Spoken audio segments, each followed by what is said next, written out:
apa namanya sensor IoT yaitu SHT-16, kemudian rain gauge sensor, dan kita juga menggunakan drone ya, drone G-quadcopter untuk pemetaan.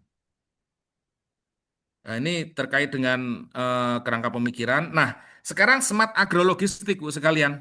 Jadi smart agrologistik ini adalah aplikasi yang sudah kami bangun, kami buat sebagai aplikasi logistik terintegrasi berbasis pada komoditas agroindustri yang mempertemukan petani, kelompok tani, pengepul, pedagang, pedagang besar, industri, dan konsumen dengan platform digital pada sistem operasi Android. Memang sementara kami kembangkan apa namanya untuk sistem operasi Android. Keunggulannya apa? Dia bisa membaca QR code, kemudian ada smart navigasi dan route guidance system.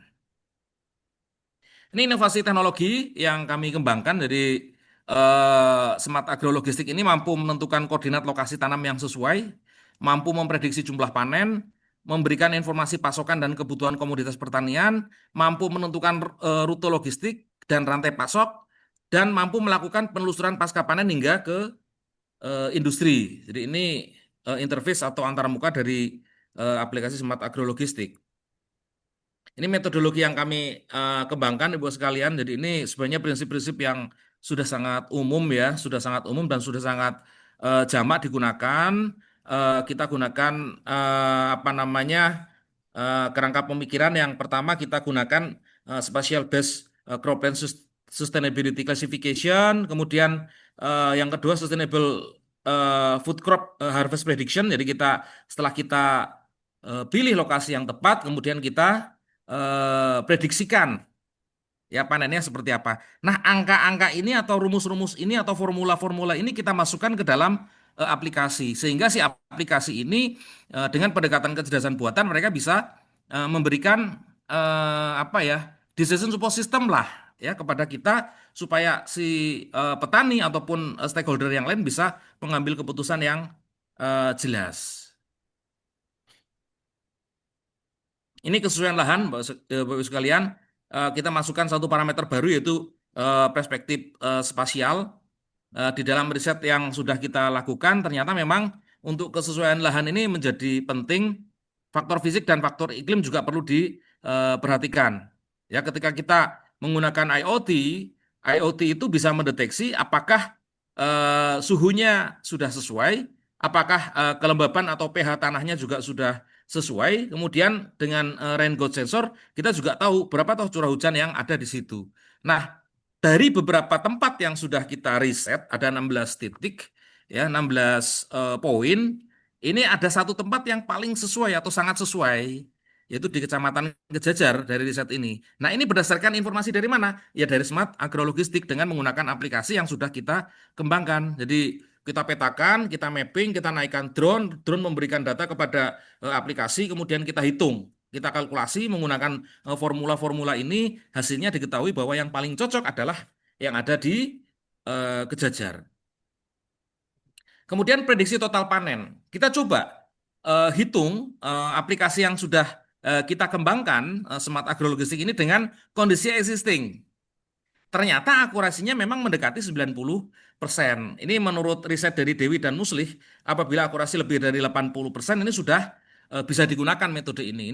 Ini kita 89 ya, artinya berada di atas 80%. Nah, ada memang dari analisis kita menggunakan prediksi total panen dari 6 titik ya, 6 titik sampel yang sudah kita apa namanya implementasikan, ada kekurangan produksi. Kekurangan produksi adalah 44.235 tons. Nah, dan ini apa namanya saran daripada aplikasi Smart Agrologistik ini dipenuhi menggunakan dua skenario, yaitu skenario satu dan skenario 2. Nah, dari dua skenario ini yang direkomendasikan adalah menggunakan skenario 2, yaitu apa? 30% komoditas itu dipenuhi dari beberapa daerah yang ada di Wonosobo, sedangkan 31% diambilkan dari daerah lain di luar Wonosobo. Jadi si aplikasi ini sudah memberikan apa ya namanya solusi lah kepada kita, alternatif solusi kepada kita. Nah, ini penentuan logistik center optimal dengan spatial center of gravity. Jadi kadang logistik center ini kalau menggunakan hanya center of gravity biasa, ini kalau teman-teman dari teknik industri mungkin sudah sangat paham terkait dengan center of gravity, gitu ya. Jadi biasanya hasilnya bisa jadi di apa namanya titik logistik centernya itu di tingkat keramaian yang sangat tinggi, atau mungkin di dataran yang sangat tinggi, atau mungkin di tanah yang berlereng, atau mungkin jauh dari akses. Nah, dengan pendekatan spasial, kita masukkan satu parameter baru, yaitu perspektif spasial atau S ke I. Ini kita mempertimbangkan ketinggian lahan, persentase kemiringan lahan, kepadatan penduduk, kemacetan spasial temporal, dan indeks zona rawan bencana, sehingga penentuan logistik center yang kita buat itu akan otomatis lebih rasional, begitulah istilahnya. Ya, lebih rasional. Nanti akan ada koordinat-koordinat. Nah, ini yang berikutnya adalah optimasi rute logistik dengan spatial Dijkstra. Ini yang salah satu novelty atau kebaruan dari riset kami yang sudah kami publikasikan dan kami tuliskan di buku, bahwa memang dengan pendekatan spasial ini kita bisa lebih rasional dan kita bisa menjawab bahwa rute terpendek adalah belum tentu rute paling optimal untuk komoditas pertanian. Karena rute terpendek bisa jadi jalannya terjal, bisa jadi jalannya sempit, bisa jadi banyak keramaian dan lain-lain. Nah, padahal seperti yang saya sampaikan tadi, komoditas pertanian ini kan sangat perishable, sangat sensitif terhadap waktu, susut bobot, susut mutunya juga sangat tinggi, gitu ya. Nah, ini pendekatan spasial Dijkstra yang coba kami kembangkan, ini mungkin lebih lebih rasional menghasilkan rute yang paling optimal. Nah, ini korelasi antar faktor. Setelah kita implementasikan si smart agrologistik ini, terjadi transparansi logistik gitu loh. Jadi ketika kita jalankan di level aplikasi, maka tingkat keseimbangan antara supply and demand ini sudah mendekati 95%. Artinya apa? Berapa tuh sebenarnya, ini contohnya kentang gitu ya, kentang yang harus diproduksi. Kemudian nanti setelah diproduksi kita jual kemana saja gitu loh. Itu kita kita namakan sebagai transparansi logistik atau supply and demand balance gitu ya. Karena permasalahannya di pertanian adalah petani bisa memproduksi tapi tidak tahu menjual kemana. Sementara si customer pingin beli tidak tahu beli kemana. Nah, ini coba dengan aplikasi Smart Agrologistik ini kita balanskan. Ya, memang pendekatannya baru 95,86%. Ya, mudah-mudahan nanti kita akan lebih apa namanya maksimalkan lagi. Nah, ini validasi model buat sekalian. Jadi kita menggunakan trust model. Ya, ini juga kita kembangkan pendekatan ini. Ini sudah diuji oleh teman-teman dari ITL Trisakti dan IPB gitu ya, terkait dengan model ini. Nah, ini layar dan model SPK spesial cerdasnya buat sekalian, kita menggunakan 3 layer. Environmental Data Acquisition Layer, kita menggunakan geoprocessing dengan segregasi analyzer. Kemudian ada data and communication layer. Ini kita menggunakan eh, 3 ya, spatial database, model base, dan knowledge base. Jadi ada tambahan satu terkait dengan spatial database. Ini sebenarnya pendekatan biasa ya, cuman kita tambahkan parameter spasial. Kemudian application layer ini baru sampai ke Android base. Kita belum menggunakan apa namanya untuk operating system yang lain. Ini arsitektur SPK spesial cerdasnya. Jadi dari on farm sampai ke customer, end customer, ini kita sudah gambarkan bagaimana data source. Kalau tadi apa namanya keynote speech menyampaikan bahwa ada data mining, kemudian ada AI dan lain-lain. Nah, ini tergambarkan di dalam arsitektur ini bahwa memang pada saat kita mengembangkan aplikasi ini kita berbicara tentang bagaimana sih mengoptimalkan pertanian dengan teknologi. Kita gunakan IoT devices. Kemudian bagaimana sih data ini bisa terkirim ke data center? Nah, ini sudah ada di sini ya, menggunakan koordinat dan lain-lain. Kita juga menggunakan API-nya Google, kemudian kita modifikasi. Nanti mungkin Bapak Ibu bisa bisa mencoba aplikasi ini ya. Jadi aplikasi ini baru kita kembangkan untuk yang versi 2.0. Kemarin sudah di eh, apa namanya diuji lah kelayakannya dari teman-teman ITL Trisakti. Nah, mudah-mudahan nanti bisa rilis kita upload ke Play Store. Nah, ini seperti ini buat sekalian. Jadi nanti akan ada gambar merah, gambar hijau, kira-kira yang kekurangan produksi, misalnya kita cari bawang merah, kita cari apa namanya komoditas kentang misalnya itu akan tampak.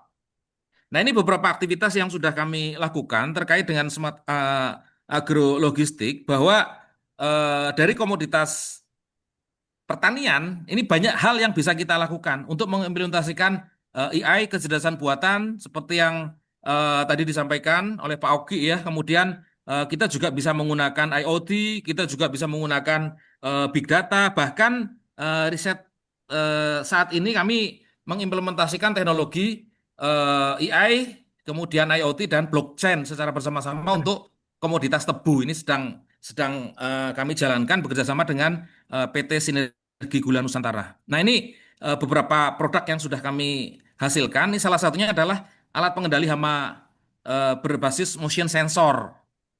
Ini ya, nanti mungkin bisa apa namanya dicobakan gitu ya.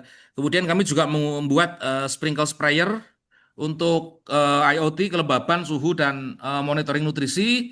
Kemudian smart grading kami juga sudah kembangkan. Kemudian pengering bawang merah juga sudah kita kembangkan menggunakan IoT dan kecerdasan buatan, kapan blower akan nyala, kapan blower akan berhenti gitu ya. Kemudian sortasi kualitas kentang kami juga sudah lakukan menggunakan pengolahan citra gitu ya. Kami juga mengukur gitu ya terkait dengan rendemen tebu. Ini sudah mulai ke perkebunan. Berapa toh sebenarnya rendemen yang bisa dihasilkan dari tebu-tebu yang kita ambil citranya dari atas gitu ya. Nah, ini contoh-contoh aplikasi yang Smart Agro yang kami kembangkan, buat sekalian. Jadi ini kita ngambil atau nginjek IPI-nya Google, kita bisa masukkan pendekatan spasial Dijkstra ke dalam Google ini, kemudian kita juga menggunakan pendekatan radian yang nanti kita bisa manfaatkan untuk menentukan sebenarnya dari beberapa titik ini mana toh yang membutuhkan kentang misalnya.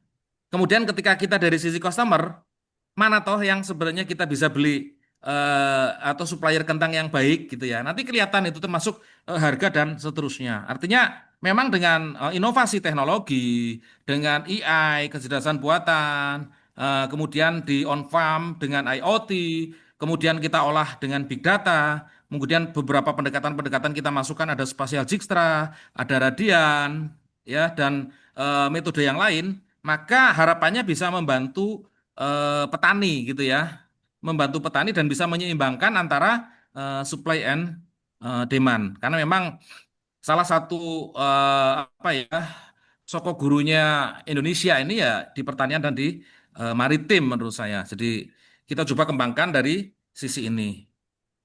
Oke, mungkin itu yang dapat kami sampaikan. Mohon maaf apabila ada yang kurang berkenan, mudah-mudahan bermanfaat. Terima kasih, saya kembalikan ke Pak Iman. Assalamualaikum warahmatullahi wabarakatuh. Waalaikumsalam warahmatullahi wabarakatuh. Menarik sekali. Nanti saya akan membuat summary dari ketiga pembicara setelah pembicara ketiga.